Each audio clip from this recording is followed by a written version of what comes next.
بسم اللہ الرحمن الرحیم۔ السلام علیکم ریڈرز، کیسے ہیں آپ سب ریڈرز؟ آپ سب کو ماہم کہانی میں خوش آمدید۔ ریڈرز، اگر آپ ہمارے چینل پہ نئے ہیں تو پلیز چینل کو سبسکرائب کر دیجئے۔ اس سے یہ ہوگا کہ ہر نئی آنے والی ویڈیو کا آپ کو نوٹیفیکیشن ملتا رہے گا۔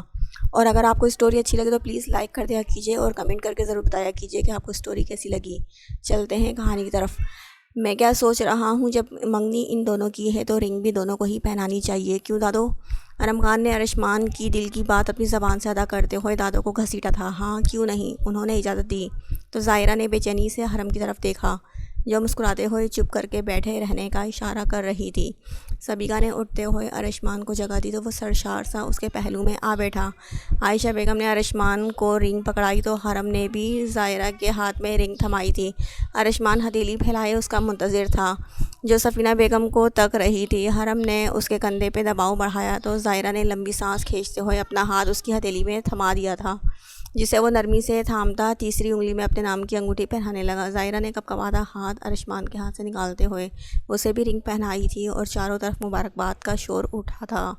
خوشی ارشمان کے انگ انگ سے پھوٹ رہی تھی۔ جانے سے پہلے عائشہ بیگم نے جلد شادی کرنے کی بات کی تو سفینہ بیگم پریشان ہو گئیں، مگر سجیلا پھپھو کی وجہ جان کر حامی بھر گئیں، کیونکہ تابش نے انہیں حامی بھرنے کا اشارہ دیا تھا۔ گھر میں داخل ہوتے ہی پہلی نظر مشل کے بجھے چہرے پہ گئی، کیونکہ دونوں بہن بھائی ساتھ چلنے سے انکار کر چکے تھے۔ ارے مشل، تم بھی چلتی تو مزہ آتا۔ خیر تم فکر نہ کرو، میں تمہیں ساری پکس دکھاتا ہوں جو میں نے خاص تمہیں دکھانے کے لیے کیپچر کی ہیں۔ ارم خان شوخ انداز میں اپناتے ہوئے اس کے ساتھ براجمان ہوتا البم سے تصویریں دکھانے لگا۔ یہ لڑکی، مشل نے دیکھتے ہوئے دماغ پہ زور ڈالا، یہ ظاہرہ بھابھی جن سے تم آفس میں ملی تھی۔ ارم خان نے اس کی مشکل آسان کرتے ہوئے بتایا، مگر ارشمان نے تو کہا تھا یہ معمولی سی ورکر ہے۔ دونوں کی لڑائی چل رہی تھی نا، اسی لیے، ورنہ ارشمان کی تو جان بسی ہے۔ ظاہرہ میں رازداری سے بتاتے ہوئے بمشکل مسکراہٹ روکی، کیونکہ مشل کا رنگ پل میں سرخ ہوا تھا۔ ارے کہاں جا رہی ہو، ابھی تو آدھی تصویریں بھی نہیں ہوئیں۔ اسے اٹھتا دیکھ ارم خان نے بلند آواز میں کہا، مگر وہ انسنا کرتی اپنے کمرے میں جا کر بند ہو گئی۔ سدھر جاؤ، کیوں تنگ کر رہے ہو اسے؟ ارشمان نے موبائل پہ ٹائپنگ کرتے ہوئے کہا، میں تو دیکھ رہا تھا محبوب کو کسی اور کا ہوتے دیکھ کر کیسا محسوس ہوتا ہے۔ ارم خان نے کہتے ہوئے اچٹتی نگاہ سبیکا پہ ڈالی جو فنکشن کی تصویریں دیکھنے میں مگن تھی۔ تمہیں تو محسوس ہونا چاہیے تھا اب تک۔ ارشمان نے اسے کریدنا چاہا، جس پہ سبیکا نے چور نگاہوں سے ارم خان کو گھورا۔ پہلی بات، میرا کوئی محبوب نہیں ہے، اگر ہوتا تو میں کبھی اسے کسی اور کا ہونے نہیں دیتا۔ وہ ایک ایک لفظ پہ زور دیتا لاؤنج چھوڑ گیا اور ارشمان نے افسوس بھری نگاہوں سے اس کی پشت کو گھورا جو دل کی بات ظاہر کروانا نہیں چاہتا تھا۔ بہت بھوک لگی ہے، کیا بنا ہے آج کھانے میں؟ سامی گیلے ہاتھ جھاڑتے ہوئے اشتیاق سے بولا، مگر جیسے ہی نظر پوری دل جمی سے کھانا کھاتے حارث پہ گئی، دل میں کھسک سی بھرنے لگی، کیونکہ سالن میں آج قیمہ بنایا گیا تھا۔ مجھے قیمہ نہیں کھانا، ضدی انداز میں کھانا نکالتی فجر سے کہا گیا، مگر میں نے تو قیمے کے علاوہ کچھ نہیں بنایا۔ اس نے لاپرواہی سے کندھے اچکائے۔ آپ کو پتہ ہے کہ مجھے قیمہ پسند نہیں۔ پھر بھی بات یہ نہیں تھی کہ وہ قیمہ بالکل نہ کھاتا تھا، بات تو یہ تھی کہ حارث کی پسند کو اہمیت دی گئی تھی۔ میں آملیٹ بنا دیتی ہوں۔ ساجدہ بیگم اسے غصے میں آتا دیکھ کر جلدی سے بولی، نہیں امی رہنے دے، مجھے بھوک نہیں ہے۔ ابھی تو تمہیں بہت بھوک لگی تھی؟ عدنان صاحب نے کڑے تیور لیے پوچھا۔ سالن کو دیکھ کر غائب ہو گئی۔ مجھے دل سے کہتا کچن اور پھر گھر سے ہی نکل گیا۔ پتہ نہیں کیا ہوتا جا رہا ہے اسے، پہلے تو کبھی ضد نہیں کرتا تھا۔ ساجدہ بیگم صدمے سے بڑبڑائیں، جب پتہ ہے کہ وہ قیمہ نہیں کھاتا تو اس کے لیے کچھ اور بنا لینا تھا۔ عدنان صاحب برہم ہوئے تھے، کیا ہو گیا ہے اگر آج اس کی پسند سے ہٹ کر کچھ بن گیا؟ پہلے بھی تو چپ چاپ کھا ہی لیتا تھا۔ کالج سے آ کر تھک جاتی ہے فجر بھی، اس کا بھی تو خیال رکھنا چاہیے۔ مگر نہیں، نواب کے نخرے ہی بہت ہیں۔ حارث سر جھٹکتے ہوئے بولا تو تینوں نے چونک کر اسے دیکھا جو آج فجر کی حمایت میں بول رہا تھا۔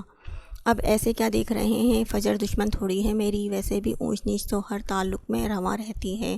کہتے ہوئے پانی کا گلاس منہ کو لگایا گیا تو سبھی کھانے کی جانب متوجہ ہوئے تھے، سوائے فجر کے جس کا دل اچاٹ ہو چکا تھا۔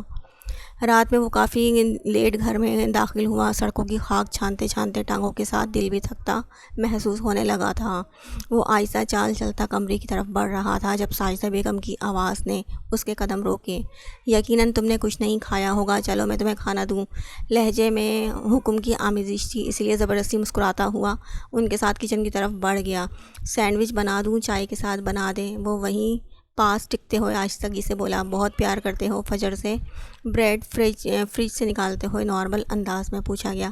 سامی نے اچنبھے سے اپنی ماں کو دیکھا، پھر معصومیت سے سر ہاں میں ہلا گیا۔ آپ کو کیسے پتہ چلا؟ تعجب لیے پوچھا گیا۔ تمہاری آنکھوں سے صاف عیاں ہوتا ہے کہ کتنے باولے ہو فجر کے لیے۔ پھر ان کو کیوں دکھائی نہیں دیتا؟ افسردگی سے شکوہ کیا گیا۔ اتنی جلدی مایوس ہو گئے ہو؟ محبت تو وہی معتبر ہوتی ہے جس میں محبوب اظہار کے بنا ہی تمہاری چاہت کو محسوس کرتے ہوئے ایمان لے آئے، اور سچے جذبات کہاں چھپتے ہیں؟ دیر یا بعد بدیر عیاں ہو ہی جاتے ہیں۔ گرما گرم سینڈوچ پلیٹ میں نکالتے ہوئے کہا تو سامی اپنے ہلتے پاؤں کو گھورتا سمجھنے والے انداز میں سر ہلا گیا۔ آج تمہیں حارث کی پسند کو اہمیت دینا برا لگا تھا نا؟ اس کی خاموشی پہ پھر سے پوچھا گیا۔ جو ہمیں پسند ہو ان کا کسی اور کی پسند کو اہمیت دینا بھی تو ہمیں برا کیوں لگتا ہے؟ وہ الٹا سوال کر گیا۔ ہمارا دل اس معاملے میں بڑا تنگ نظر ہے۔ محبوب کے قریب بھٹکتا ہر نفس اس نظر کو دھول کی مانند ناقابل برداشت لگتا ہے۔ انسان بہت ناشکرا ہے۔ وہ چاہتا ہے کہ جس محور کے مداروں میں وہ گھوم رہا ہے، اس محور کی روشنی کی ایک کرن بھی کسی دوسرے تک نہ پہنچے۔ وہ اکیلا حاکم بننے کی چاہ میں یہ بھی فراموش کر جاتا ہے کہ جس روشنی کی ایک کرن کسی اور نفس تک پہنچ رہی ہے، اس باقی کی تمام روشنی کا مالک وہ یکتا ہے۔ پھر اس ایک کرن کی غم میں باقی کی تمام روشنی کو فراموش کر دیا جاتا ہے۔ سامی کے دل کو کچھ ہوا تھا، وہ بھی تو یہی کر رہا تھا۔ اسے فجر کا حارث کو توجہ دینا کھٹک رہا تھا۔ اس جلن میں یہ بھی فراموش کر گیا کہ فجر سرتاب پیر اسی دسترس میں ہے۔ شروع کرو، ٹھنڈا ہو جائے گا۔ اسے سوچنے میں مگن دیکھ کر ساجدہ بیگم نے کہا تو وہ سر ہلاتا کیچپ نکالنے لگا، جبکہ ذہن اب ہلکا پھلکا ہو چکا تھا۔ کھانے کے بعد وہ چائے لے کر اپنے کمرے میں آ گیا، جہاں فجر دنیا و مافیہ سے بے خبر سو رہی تھی۔ چائے سائڈ ٹیبل پہ رکھنے کے بعد آہستگی سے اپنی جگہ پر بیٹھتا اس کے چہرے کو دیکھنے لگا۔ سامی کا دل آپ سے بہت محبت کرتا ہے، سرگوشی نما آواز میں کہتے ہوئے فجر کی پیشانی پہ اپنا لمس چھوڑا تھا، جس پہ وہ ہلکا سا کسمسائی اور وہ دور ہوتا بیک گراؤنڈ سے ٹیک لگا گیا۔ پھر کچھ یاد آنے پہ موبائل جیکٹ کی جیب سے نکالتا ٹائپنگ کرنے کے ساتھ ساتھ چائے پینے لگا۔ السلام علیکم بھابھی، میں آسام۔ وہ لان میں بیٹھی چائے پی رہی تھی جب ان نون نمبر سے میسیج ریسیو ہوا۔ سامی کنفرمیشن کے لیے پوچھا گیا۔ جی سامی بات کر رہا ہوں، مجھے آپ سے بہت اہم بات کرنی ہے۔ سونیا کے دل میں امید کی کرن جاگی۔ عین ممکن ہے کہ حارث نے کہا ہو سامی کی بات کرنے کے لیے۔ ہاں بولو بھابھی، مجھے اس ویڈیو کے متعلق بات کرنی ہے۔ اور میسیج پڑھتے ہی سونیا کا دماغ گرم ہوا تھا۔ مگر مجھے کوئی بات نہیں کرنی، تلخی سے بتایا گیا۔ سوچ لیں اگر ویڈیو جڑ سے ہی ختم کر دی جائے تو آپ کے اور حارث کے تعلقات استوار ہو سکتے ہیں۔ وہ کیسے؟ اشتیاق سے پوچھا گیا۔ آپ کو کس پہ شک ہے؟ سونیا کے دماغ میں تابش کے ایک کزن کا عکس لہرایا تھا، مگر لا علمی ظاہر کر گئی۔ اگر آپ کو کسی پہ شک ہے تو اس کے گوگل اکاؤنٹ کو لگی ای میل کسی بھی طرح پتہ لگا کر مجھے سینڈ کر دیں۔ آپ کے شک کی تصدیق بھی ہو جائے گی، اور ویڈیو ہوئی بھی تو ہمیشہ کے لیے ڈیلیٹ ہو جائے گی۔ میں کیسے ای میل دوں؟ وہ یہاں پہ نہیں رہتا۔ سونیا کا میسیج پڑھ کر سامی کے لب مسکرائے، جو فوراً سے مان چکی تھی کہ اسے کسی پہ شک ہے۔ جیسے بھی دیں بس لے دیں، یوں سمجھے یہ سب آپ کے لیے بہت اہم ہے۔ میں کوشش کروں گی تمہیں گوگل اکاؤنٹ کو لگی ای میل سینڈ کرنے کی۔ سینڈ کا بٹن دباتے ہوئے موبائل سائڈ پہ رکھتی اس فراڈیے سے ای میل لینے کی ترکیب سوچنے لگی تھی۔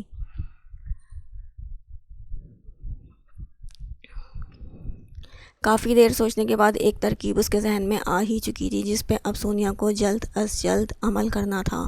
اب تو خوش ہونا۔ وہ واپس لوٹ رہے تھے جب تابش نے سوال کیا۔ بہت خوش ہوں۔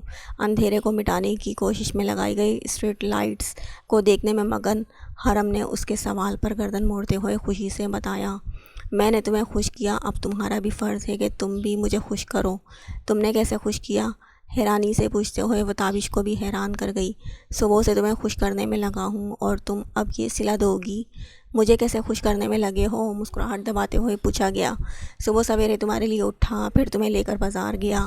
وہاں پہ 2 گھنٹے خوار ہونے کے بعد تمہاری ناک تلے کوئی رنگ آئی، جسے خریدنے کے بعد اپنے سسرال گیا۔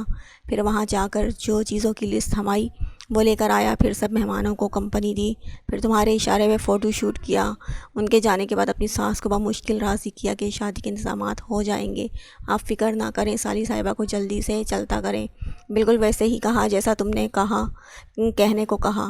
پھر شام سے کہہ رہا ہوں گھر چلے، مگر تم نے تو کانوں میں ایسے روئی ٹھوس لی کہ مجھے ہی صبر کے گھونٹ بھرنے پڑے۔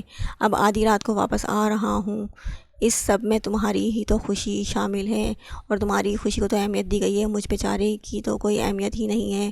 نہ آنے والے آنسو پہنچتے ہوئے بتایا گیا، مجھے تو پتہ ہی نہیں تھا کہ کتنے تم پر ظلم کر چکی ہوں میں۔ بیچارے ہسبینڈ پر مسکینیت طاری کرتے ہوئے افسوس سے کہا گیا، میں نے سوچا تھا ہمارا پہلا سنڈے ہے، ساتھ میں خوب انجوائے کریں گے، رومانٹک سی مووی دیکھیں گے، مگر خیر ہم جا کر مووی دیکھ لیں گے، تم دل چھوٹا مت کرو۔ کندھے پہ تھپکی دیتے ہوئے دلاسا دیا گیا۔ تمہیں میں پاگل دکھتا ہوں؟ کندھے پہ دھرے اس کے ہاتھ کو پکڑتے ہوئے ناراضگی سے پوچھا گیا۔ مجھے یقین ہے، مسکراتے ہوئے بتایا گیا۔ مجھے اب سنجیدگی اختیار کر لینی چاہیے، تم تو سمجھتی ہی نہیں ہو مجھے۔ کیا مطلب؟ ناسمجھی سے پوچھا گیا۔ مطلب کہ مجھے دوسری شادی کر لینی چاہیے، وہ بھی زونی سے، کم از کم وہ میرے موڈ کو تو سمجھتی ہے۔ حرم نے ناراضگی سے ہاتھ چھڑانا چاہا، جسے چھوڑنے پہ وہ قطعاً راضی نہ ہوا۔ دفع ہو جاؤ اپنی زونی کے پاس، 2 نمبر انسان۔ اس کے ہاتھ نہ چھوڑنے پہ وہ غصے سے بڑبڑائی۔ سوچ رہا ہوں پہلے ایک موقع تمہیں دے کر دیکھوں، شرارتی انداز میں کہا گیا۔ مجھے موقع کی ضرورت ہی نہیں ہے، لاپرواہی سے بولی۔ کیوں؟ کیونکہ مجھے پتہ ہے تم زونی کے پاس جاؤ یہ انہونی سی بات ہے، یا انہوں حرم آفندی کے پاس ہی آؤ گے، اور جا کر حرم آفندی کے پاس ہی آؤ گے۔ جتلانے والا انداز تھا جس پہ وہ دل کھول کے ہنسا تھا۔ اوور کانفیڈنس حرم کے کان کے قریب جھکتے ہوئے بولا۔ وہ جواب دیے بنا رخ موڑ گئی۔ شاپنگ پہ چلیں؟ اسے متوجہ کرتے ہوئے پوچھا گیا۔ اگر تم سمجھ رہے ہو کہ شاپنگ کرنے سے میرا موڈ بحال ہو جائے گا تو یہ سراسر تمہاری غلط فہمی ہے۔ ناراض تم ہو گئی ہو، جبکہ بنتا میرا تھا۔ تابش ناراضگی سے بولا تو حرم نے اپنی مسکراہٹ کا گلا گھونٹا۔ دوسروں کو ناراض ہوتے دیکھ خود پہلے ہی ناراض ہو جانا تو تم لڑکیوں سے کوئی سیکھے۔ اس کی خاموشی پہ کلستے ہوئے منمنایا۔ تم بھی سیکھ جاؤ نا، منہ بسوڑتے ہوئے بولی۔ اگر میں بھی ناراض ہو گیا پھر منائے گا کون؟ یہ تو میں نے سوچا بھی نہیں، وہ سوچتے ہوئے بولی۔ اسی لیے کہتا ہوں ہمیں 2 سے 3 ہو جانا چاہیے، ہم 2 سے 3 ہو جائیں یا 3 سے 4، منانا تو تم نے ہی کرنا ہے۔ لاپرواہی سے کہا گیا۔ جب تمہارے بال سفید ہو جائیں گے، ٹانگیں چلنے پھرنے سے انکاری ہو جائیں گی، کمر جھک جائے گی اور یہ خوبصورت چہرہ جھریوں سے بھر جائے گا، تب بھی ایک خادم ہی تم سے معاوضت کیا کرے گا، کیونکہ مجھے اچھا لگتا ہے تمہارے لاڈ اٹھانا۔ محبت سے کہتے ہوئے ہاتھ کو پشت کو لبوں سے چھوا تھا۔ تمہیں کیا لگتا ہے کہ بوڑھی ہو کر بھی میں لڑکا ہی رہوں گی؟ دل میں اس کی محبت پر ایمان لاتی سرشار سی حرم نے تیوری چڑھاتے ہوئے دریافت کیا۔ یار تمہیں میں اب کیا ہی کہوں؟ وہ سر جھٹکتا توجہ سے گاڑی ڈرائیو کرنے لگا، جس پہ حرم نے مسکراتے ہوئے اس کے شانے سے سر ٹکایا تھا۔ سرتاج آپ جو چاہیں کہہ سکتے ہیں۔ تابش نے گھورتے ہوئے اس کی پیشانی کو چھوا تھا۔ لو یو سو مچ جانم، میں آپ کی احسان مند ہوں میرے سر کے تاج۔ بس 2 منٹ رکو، گھر جا کر احسان کا بدلہ بھی چکا دینا، ماتھے پہ بل ڈالتے ہوئے کہا تو حرم نے آنکھیں گھماتے ہوئے اس کے پرکشش چہرے کو دیکھا اور خاموشی سے آنکھیں موند گئی۔ تابش کے پہلو سے اٹھتی مہک اسے مسحور کن محسوس ہو رہی تھی۔ Mishal are you mad? Why are you crying? مما آپ ارشمان سے میری شادی کروا دینا پلیز، اس نے سجیلا پھپھو کی جانب سے کھسکتے ہوئے ان کے ہاتھ پکڑے تھے۔ بس بہت ہو گیا تمہارا بچپنا، اب تمہاری زبان پہ اس ارشمان کا نام نہ آئے، ورنہ مجھ سے برا کوئی نہیں ہوگا۔ مما اس نے کچھ کہنا چاہا جب سجیلا پھپھو نے اس کے ہاتھ جھٹکے۔ تمہیں آنے سے پہلے کیا سمجھایا تھا کہ ارم خان کا دل جیتنے کی کوشش کرنی ہے، مگر تم تو ارشمان کے پیچھے دم ہلانا شروع ہو گئی ہو۔ مما ارشمان بھی تو اسی کا بھائی ہے۔ نہیں ہے ارشمان اس کا بھائی، اور ساری جائیداد کا اکلوتا وارث صرف اور صرف ارم خان عالم ہے۔ اس لیے پاگل پن چھوڑو اور ارم خان کے ساتھ ٹائم اسپینڈ کرو۔ مجھے لگتا ہے ارم خان سبیکا کو پسند کرتا ہے، مشل نے اکتائے ہوئے لہجے میں کہا۔ اسی لیے تو سبیکا نامی پھندا حمیم کے گلے میں لٹکانے پہ مجبور ہوئی ہوں۔ ابھی حمیم کو بھی راضی کرنا ہے، جو سبیکا کی وجہ سے سخت خفا ہے۔ بیزاری سے سر جھٹکا تھا۔ باہر کھڑے سجاد عالم کے قدم ڈگمگائے تھے، اور وہ تو ارم خان کے لیے مشل کو رضامندی پوچھنے آئے تھے تاکہ سبھی کے سامنے بات کی جا سکے۔ سبیکا کو بہو بنانا تو ان کا بچپن کا سپنا تھا، مگر سجیلا کے پوچھنے پہ وہ خود ہی پیچھے ہٹ گئے تاکہ اکلوتی بہن ناراض نہ ہو سکے، مگر یہاں تو معاملہ ہی الٹ تھا۔ دیوار کا سہارا لیتے ہوئے وہ اسٹڈی روم تک بمشکل پہنچے تاکہ محمود عالم سے بات کی جا سکے۔ کافی دیر صلاح مشورہ کرنے کے بعد وہ دادا کے روم میں جا پہنچے۔ انہیں تمام معمہ بتانے کے بعد حتمی فیصلہ لیتے تینوں نفوس لاؤنج میں آئے اور سبھی کو لاؤنج میں جمع ہونے کا حکم دیا تھا۔ سجلہ بیگم پریشانی سے محمود عالم کو تک رہی تھی، جو ہاتھوں کو آپس میں ملائے الفاظ کا چناؤ کرنے میں مگن تھے۔ بات یہ ہے کہ بھائی صاحب نے ارم خان کے لیے سبیکا کو مانگا تھا اور تم بھی مانگ چکی ہو۔ میرے لیے آپ دونوں ہی بہت اہم ہیں، مگر میں سبیکا کے فیصلے کو اہمیت دوں گا اور سبیکا پاکستان چھوڑ کر نہیں جانا چاہتی۔ اس بات سے تو میں بھی متفق ہوں کہ ہمارے رہن سہن میں بہت فرق ہے جو کبھی متوازن نہیں ہو سکتا، اس لیے میں سبیکا کا ہاتھ ارم خان کے ہاتھ میں دیتا ہوں۔ پھپھو کا رنگ فک ہوا تھا جبکہ سبیکا اور ارم خان حیرانی کا مجسمہ بنے ایک دوسرے کو تک رہے تھے۔ کیوں بھائی ارم خان، تمہیں کوئی اعتراض تو نہیں ہے؟ محمود عالم نے دوستانہ انداز اپنایا۔ چاچو اعتراض کی نہیں، اعتراضات کی بات کریں، وہ مسکینگی سے منمنایا تو پھپھو کو ذرا حوصلہ ہوا۔ ارشمان نے زوردار چٹکی کاٹتے ہوئے ہونٹوں کو الفی لگانے کا مشورہ دیا۔ جبکہ کیا اعتراضات ہیں؟ عائشہ بیگم نے گڑبڑاتے ہوئے پوچھا۔ چچی جان، اس نے بہت ظلم ڈھائے ہیں مجھ معصوم پہ، میں انگلیوں کے پوروں پہ بھی گننا چاہوں تو نہ گن سکوں، ڈرامائی انداز میں کہا گیا۔ ارم خان سجاد عالم نے نام ہی اس انداز میں لیا کہ وہ پل میں گھبرا گیا۔ بابا، اسے اپنی سوزوں کو چھوڑنا پڑے گا، معصومیت سے بتایا گیا۔ میں کیوں چھوڑوں، وہ بھی تمہارے لیے، تمہارے پہ جس قدر منہ برا بن سکتا تھا بنا کے بولی۔ اور ارم خان نے اپنے باپ کو اشارہ کیا۔ دیکھ رہے ہیں آپ، مجھے لگتا ہے ایک دفعہ آپ سب کو اپنے فیصلے پہ نظر ثانی کرنے کی ضرورت ہے۔ پھپھو نے طنزیہ انداز میں کہا کہ دونوں تو اس گھر کی رونق ہیں، میری دلی خواہش تھی کہ سبیکا ہمیشہ میری آنکھوں کے سامنے رہے، آج وہ بھی پوری ہو گئی۔ دادو نے کہتے ہوئے سبیکا کے سر پہ شفقت بھرا ہاتھ رکھا تھا۔ بس پھر آیوشمان کے ساتھ ارم خان کی بھی لگامیں کھینچ دی جائیں، سجاد عالم نے مسکراتے ہوئے مشورہ دیا۔ بابا، میں کچھ کہنا چاہتا ہوں، آیوشمان سنجیدگی سے بولا تو سبھی اس کی جانب متوجہ ہوئے تھے۔ میرے ساتھ آپ ارم خان کا نکاح کر دیں، مگر رخصتی ان کی اسٹڈی کمپلیٹ ہونے کے بعد کی جائے تو زیادہ مناسب رہے گا، تب تک دونوں کی لڑاکا حس بھی قابو میں آ جائے گی اور دونوں میچور بھی ہو جائیں گے۔ فیصلہ تو وہی ہوگا جو آپ کہیں گے، میں نے بس مشورہ دیا ہے۔ تم نے تو میرے دل کی بات کہہ دی، سجاد عالم نے خوشی سے بولے تو۔ ارم خان نے چونک کر اپنے بابا کو دیکھا جو آج آیوشمان پہ نثار ہو رہے تھے۔ میں میچور ہی ہوں، ارم خان نے دانت پیستے ہوئے سرگوشی کی۔ کچھ زیادہ ہی آگ نہیں لگی ہے تجھے شادی کی؟ ارم خان نے اس کے کندھے سے نہ ٹکنے والی دھول جھاڑتے ہوئے اسی کے انداز میں پوچھا۔ تم کیوں جلتی پہ آگ پہ اونس ڈال رہے ہو؟ رکو، میں بابا سے بولتا ہوں، تمہاری آگ بجھانے کا بندوبست بھی ساتھ کیا جائے۔ آیوشمان نے مسکراتے ہوئے اپنے باپ کو مخاطب کرنا چاہا تو ارم خان نے اس کے منہ پہ ہاتھ رکھتے ہوئے اس کی کوشش کو ناکام بنایا تھا۔ ارم خان، دادو نے پکارا تو وہ فوراً سے ہاتھ ہٹا گیا۔ تو دادو، آپ کو تو بس اسی کی فکر ہے، مجھ سے تو کوئی پیار ہی نہیں کرتا، بازو باندھتے ہوئے منہ پھلایا گیا۔ لو جی، ہو گئی ڈرامے بازی شروع۔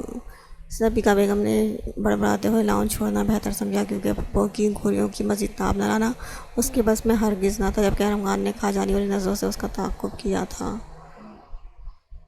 وہ کلاس میں تھی جب اسے اطلاع ملی کہ گھر سے کوئی لینے آیا ہے۔ فجر پریشان سی گیٹ کی جانب بڑھی، دل میں 100 وسوسے جنم لے چکے تھے۔ گیٹ سے کچھ فاصلے پہ حارث کو کھڑے دیکھ کر اس کا ماتھا ڈھنکا تھا۔ سب خیریت ہے نا؟ بے چینی سے پوچھا گیا۔ ہاں، تم بیٹھو پھر بتاتا ہوں۔ کیا بات ہے، گھر میں سب ٹھیک ہے نا؟ تم بیٹھو، صحیح ٹائم ویسٹ مت کرو، میں پرنسپل صاحبہ کو بتا کر آتی ہوں۔ وہ تیز قدم اٹھاتی دوبارہ سے کالج کے اندر چلی گئی اور ٹھیک 2 منٹ بعد اپنا بیگ سنبھالتی اس کی بائک پہ سوار ہوئی تھی۔ اب بتاؤ کیا ماجرا ہے؟ میرا دل بیٹھا جا رہا ہے۔ تم 2 منٹ کے لیے خاموش ہو سکتی ہو پلیز؟ اس کا انداز ایسا تھا کہ فجر کو چپ ہونا ہی پڑا۔ چند منٹ کی مسافت کے بعد بائک ایک شاندار ہوٹل کے سامنے رکی تو فجر کی تیوری چڑھی تھی۔ میں سوچ کر پریشان ہو رہی ہوں کہ جانے کیا ہوا ہوگا، مگر آپ اتنی جلد بازی میں کھانا کھلانے کے لیے لے کر آئے ہیں۔ ویسے تو تم سے بات کرنے کا موقع نہیں ملتا، گھر میں کوئی نہ کوئی پاس موجود ہو رہتا ہے، اس لیے مجھے جو بہتر لگا میں نے وہی کیا۔ وہ لاپرواہی سے کہتا اندر کی جانب بڑھا تو وہ سر جھٹکتی فجر نے بھی اس کی پیروی کی تھی۔ کیا کھاؤ گی؟ کچھ بھی نہیں، آپ پلیز جلدی کہیں جو کہنا ہے۔ جلدی کس بات کی ہے؟ ماتھے پہ بل ڈالتے ہوئے پوچھا گیا، اور فجر نے جواب دینے کے بجائے بیگ سے موبائل نکالا تھا تاکہ سامی کو مطلع کر سکے۔ میں سامی کو بتا چکا ہوں۔ حارث نے اس کا موبائل پکڑتے ہوئے فلائٹ موڈ پہ لگایا تھا، اور یہ سن کر کے فجر کو حوصلہ ملا کہ سامی جانتا ہے کہ میں حارث کے ساتھ ہوں۔ اب بتاؤ کیا کھاؤ گی یا میں خود ہی آرڈر دے دوں؟ خود ہی دے دیں۔ وہ انگلیاں مروڑتی منمنائی تو حارث نے سر ہلاتے ہوئے مینو کارڈ کی جانب رخ موڑا تھا۔ پھر کیا سوچا تم نے؟ کس بارے میں؟ فجر نے انجان بنتے ہوئے الٹا سوال کیا۔ تم سامی کو چھوڑ رہی ہو یا نہیں؟ فجر کا دل ہی دہل گیا حارث کی فضول بات پہ، مگر خود کو مضبوط ظاہر کرتی اس نے کندھے اچکائے۔ میں ابھی کسی نتیجے پہ نہیں پہنچی تو کب پہنچو گی؟ ناگواری سے پوچھا گیا۔ مجھے نہیں معلوم، کہیں تمہیں سامی اچھا تو نہیں لگنے لگا؟ حارث نے کسی خدشے کے تحت پوچھا۔ مجھے وہ برا کب لگتا تھا؟ تم جانتی ہو وہ کسی اور سے محبت کرتا ہے، پھر بھی فیصلہ نہیں کر پا رہی ہو۔ تمہارے ایک فیصلے سے سب ٹھیک ہو سکتا ہے، سامی کو اس کی محبت مل جائے گی اور تمہیں تمہاری۔ اور آپ کی محبت کون ہے؟ تلخی سے پوچھا گیا۔ ایبسلیوٹلی تم ہی ہو میری محبت۔ بات اس کے منہ میں ہی رہ گئی جب اپنی جانب سونیا کو بڑھتے دیکھا اور اس کی خاموشی پہ فجر نے بھی اس کی نظروں کے تعاقب میں دیکھا تھا۔ واؤ، یہاں پہ تو فل انجوائے ہو رہا ہے، ایک میں ہوں جو ہر خوشی خود پہ حرام کیے بیٹھی ہوں، تلخی سے کہتے ہوئے ایک جٹی نگاہ فجر پہ ڈالی اور اس ایک نظر نے اسے شرمسار کر دیا۔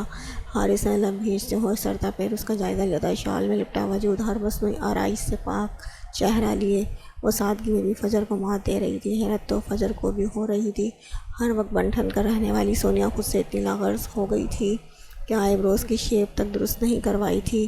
ہر خوشی خود پہ حرام کرنے کا فیصلہ تم نے خود ہی کیا ہے، حارث نے بنا شرمندہ ہوئے جواب دیا۔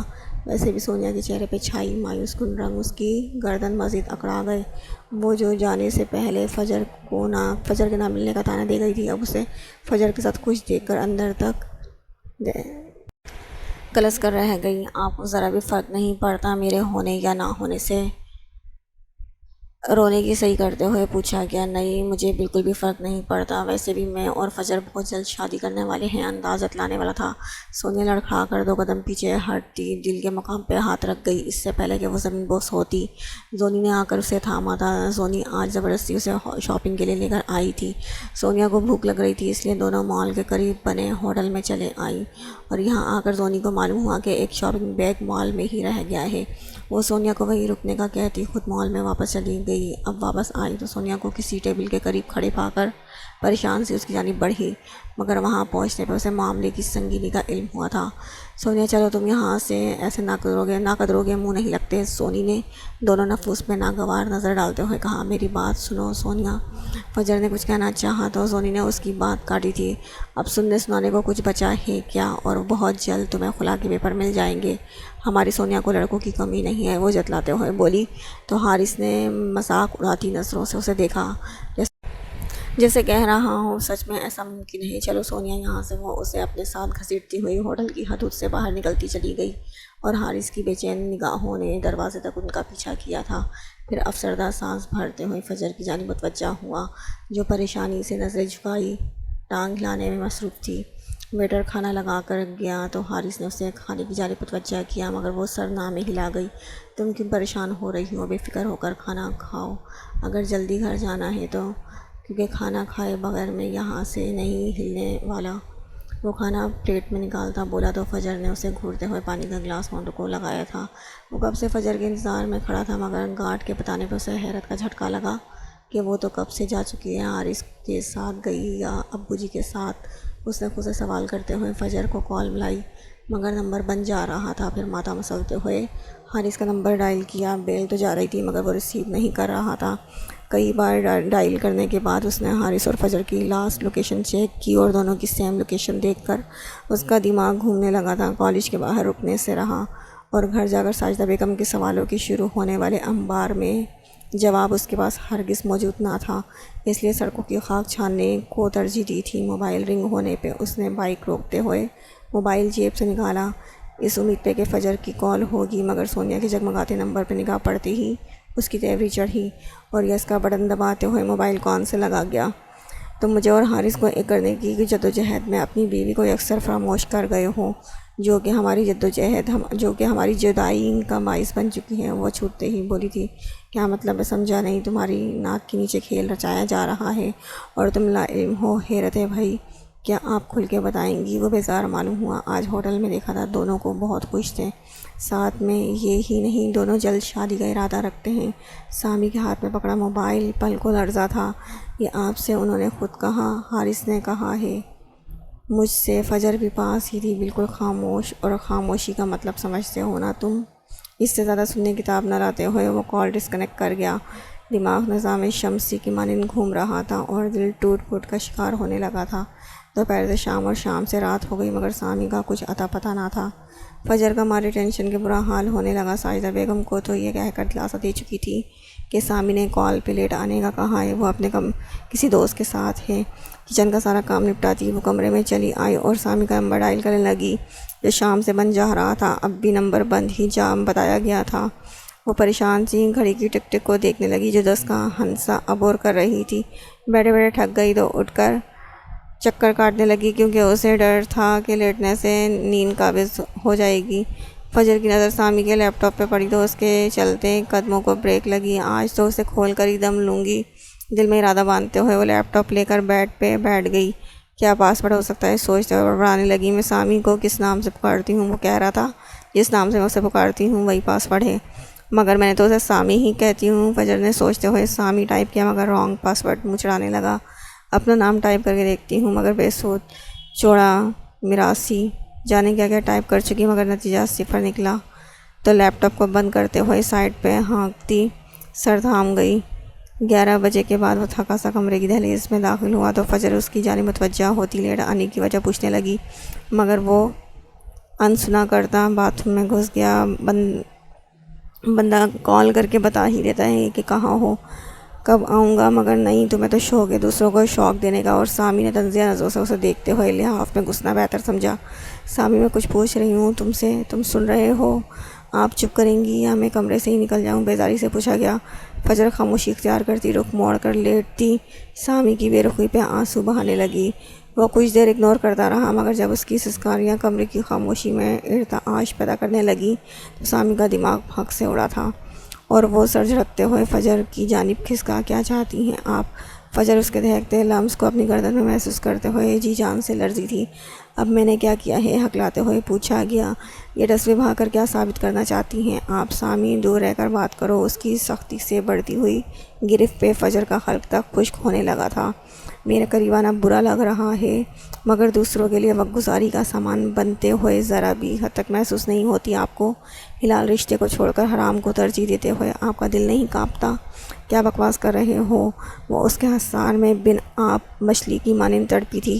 مجھے کال کر کے بتایا جاتا ہے کہ تمہاری بیوی مجھ سے کچھ بات کرنا چاہتی ہے، اس لیے آج میں اسے پک کر لوں گا اور میں بیوقوف اگنور کر جاتا ہوں مگر کچھ دن بعد میں کالج کے باہر کھڑا پاگلوں کی طرح اپنی بیوی کی راہ تک رہا ہوں اور مجھے گارڈ کے تھرو پتہ چلتا ہے کہ میری بیوی کسی اور کے ساتھ کب کی جا چکی ہے اور پھر میں پاگلوں کی طرح بار بار کال کرتا ہوں مگر محترمہ موبائل فلائٹ موڈ پہ لگا کر انجوائے کر رہی ہوتی ہیں۔ مطلب کہ اتنا بغیرت لگتا ہوں میں آپ کو کہ آپ کچھ بھی کریں گی اور میں صبر کے گھونٹ بھرتا رہوں گا۔ اس انکشاف پہ فجر کو اپنی سانس بند ہوتی محسوس ہوئی۔ حارث ایسا کیسے کر سکتا ہے؟ اس نے تلخی سے سوچا۔ سامی دور رہو پلیز، اس کے دانتوں کی چبھن اپنے شہرک پہ محسوس کرتے ہوئے وہ سسکاری بھرتے ہوئے منمنائی۔ دور رہوں تاکہ آپ کو دور جانے کا موقع مل جائے۔ لہجے میں طنز سموتے ہوئے وہ اس پہ قابض ہوتا چلا گیا۔ تم ٹھیک نہیں کر رہے۔ وہ روتے ہوئے بڑبڑائی تھی مگر مقابل ہوش میں ہوتا تو اسے کچھ سنائی دیتا۔ وہ تو اپنے اندر جلتی آگ میں اسے بھی جھونکنے پہ تلا تھا۔ تابش کے جانے کے بعد وہ گھر کے کاموں میں مصروف ہو گئی۔ ابھی کچھ ہی دیر گزری تھی جب دروازہ پیٹنے پہ وہ برتن چھوڑتی دروازے کی جانب بڑھی۔ کون؟ بلند آواز میں پوچھا گیا۔ اٹس می، تمہاری مدر ان لا۔ تائی کا انداز بیاں تو وہ کروڑوں میں بھی پہچان سکتی تھی، اس لیے بنا دیری کے دروازہ کھولتے ہوئے انہیں اندر آنے کی راہ دی تھی۔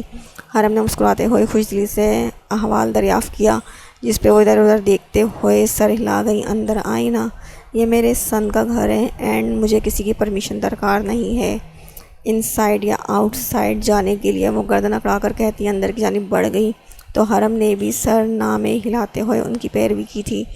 چائے لاؤں آپ کے لیے؟ مؤدب انداز میں دریافت کیا گیا۔ میں اتنا ڈسٹینس طے کر کے چائے پینے نہیں آئی بلکہ یہ کہنے آئی ہوں کہ تابش کے اینڈ میرے بیٹوین دوریاں اضافہ کرنا لیو کر دو۔ اسے کہو کہ واپس لوٹ آئے افندی ہاؤس اینڈ اس کی مدر اس کی منتظر ہے۔